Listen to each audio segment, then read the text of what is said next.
Imagine this. It's 1985. Your TV screen is glowing with chunky pixels and you're controlling a blocky little footballer for the very first time. Fast forward 40 years later, the same company that made that game now runs a global esports platform where millions compete online every single day. This is the story of Konami Football, a journey that began with Konami Soccer and evolved through the legendary days of Pro Evolution Soccer all the way to the modern era of eFootball 26. It's a story of glory, of rivalry, of innovation, and of struggles that nearly killed the franchise. Today we're diving into that full history, from the humble 8-bit beginnings in Japan to the golden age of PES, and finally the rebirth of eFootball. So sit back, relax, and let's relive 40 years of Konami Football. The beginning. In 1985, they released their very first football game, Konami Soccer, on the Japanese Famicom, what the rest of the world knew as the Nintendo Entertainment System, NES. By today's standards, it was extremely basic. The pitch was green, the players were tiny blocks of pixels, and the teams didn't even have real names. Yet for gamers back then, it was magic. For the first time, you could bring football into your home. It wasn't just watching on TV anymore, it was playing. This was the seed that would grow into something much bigger. This era lasted from the year 1985 to 1993, the International Superstar Soccer era. If Konami's Soccer in 1985 was the spark, then 1994 was the explosion. This was the year Konami released International Superstar Soccer, ISS, for the Super Nintendo, SNES, and it immediately set a new standard for football games. This era, from 1994 to 1999, was defined by rapid innovation. Every year, Konami refined, polished, and added something new to make football on screen feel closer to the real thing.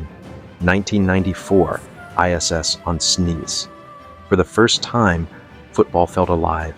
Smooth animations, referee appearances, commentary-style text, and the ability to pull off actual football moves like sliding tackles and through passes.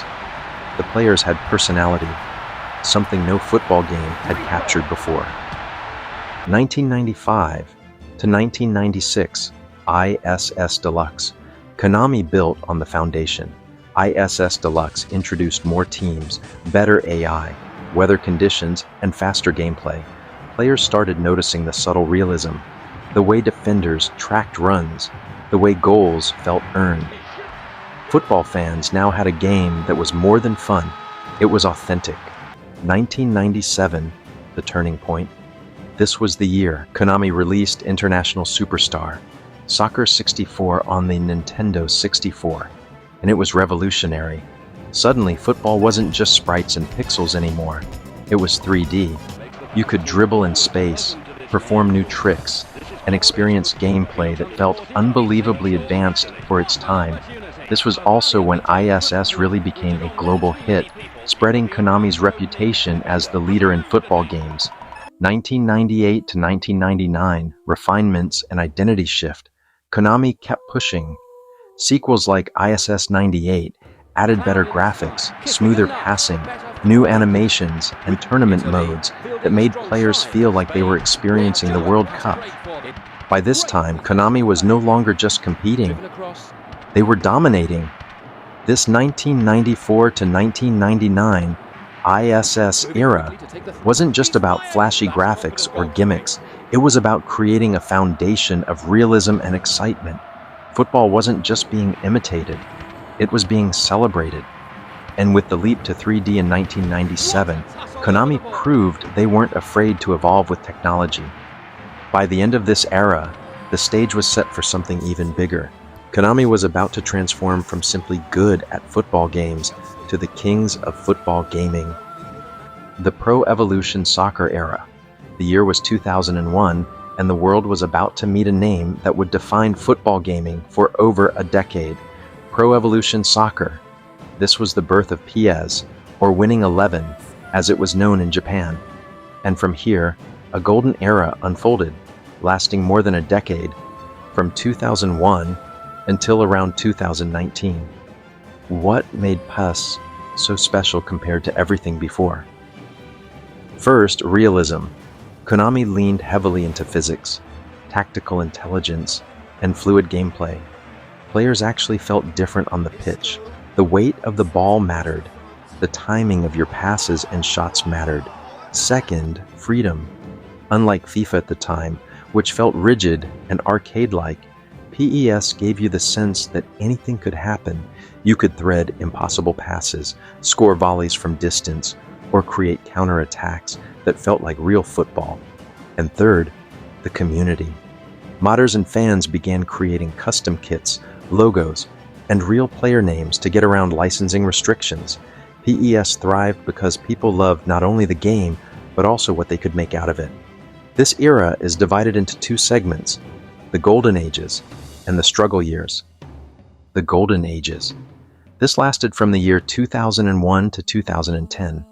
The early years of PES, roughly 2001 to 2006, were when Konami completely dominated the football gaming scene. PS2, PS3, PS4. Each year added smoother animations, smarter AI, and new tricks. PS5 and PS6 in particular are still remembered as classics. If you ask many fans today, they'll tell you PES 6 was peak football gaming. Players like Adriano, with his legendary 99 shot power, became cult icons. During this time, FIFA struggled to compete. Konami's PES was seen as the king of football simulation. But as we moved into 2007 and the HD console era, things started to change. FIFA began catching up, securing more licenses, full leagues, authentic kits, stadiums, and presentation that PES could never fully match. PES, meanwhile, focused on gameplay, but the lack of official licenses started to become noticeable. Playing as Man Red instead of Manchester United, or Merseyside Blue instead of Everton, it was charming at first, but slowly began to hurt the series. Still, PES was holding its ground. PES 2008, 2009, and 2010 were fan favorites, remembered for their smooth dribbling and iconic commentary style. Then came the years of struggles, from 2011 to 2019. From PES 2011 to PES 2013, the series was solid, but FIFA was getting stronger. FIFA had flashy graphics, better licenses, and official leagues. PES still had the gameplay, but it was falling behind in presentation. In 2013, Konami tried to change everything with PES 2014, built on the brand new Fox engine. This was supposed to be the revolution, but instead, it was a disaster. The game was buggy, clunky, and fans were left disappointed. Over the next few years, Konami improved slowly. PES 2015 and PES 2016 were good steps forward. They even had the official UEFA Champions League license, which gave them an edge. But FIFA had become the giant, and PES was struggling to keep up.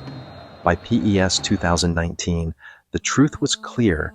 PES still had die-hard fans, but the glory days were long gone. Something had to change. The eFootball era. By 2019, Konami made a shocking decision. They officially retired the PES name and rebranded their beloved franchise into something entirely new, eFootball. For many fans, this felt like the end of an era. PES wasn't just a game. It was a culture, a tradition, and even a rival to FIFA. But Konami had a vision to transform the game into a free-to-play, cross-platform football experience for the modern era.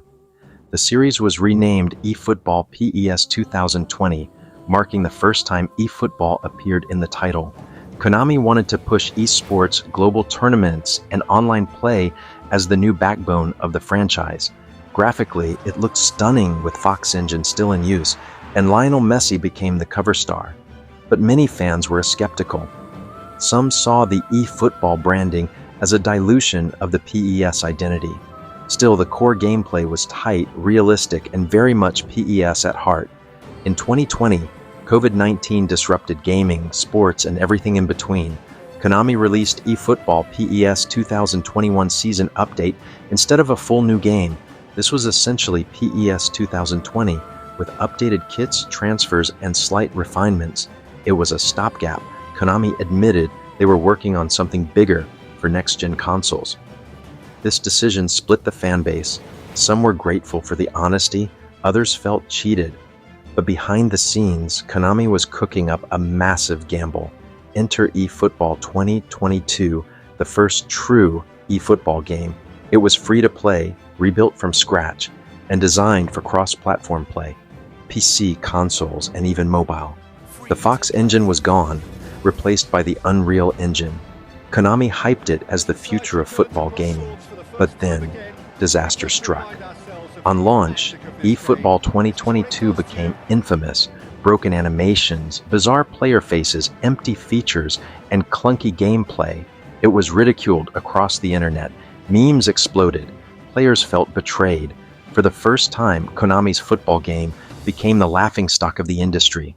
The backlash was brutal, but Konami didn't give up. By the year 2022, Konami started patching, updating, and slowly fixing the broken game. They introduced Dream Team mode, essentially replacing My Club, giving players a FUT-style squad-building experience. Gameplay tweaks, more licenses, and quality-of-life improvements followed. It wasn't enough to win everyone back, but the hardcore fans began noticing progress. In 2023, with updates and balance changes, eFootball 2023 became more stable and enjoyable.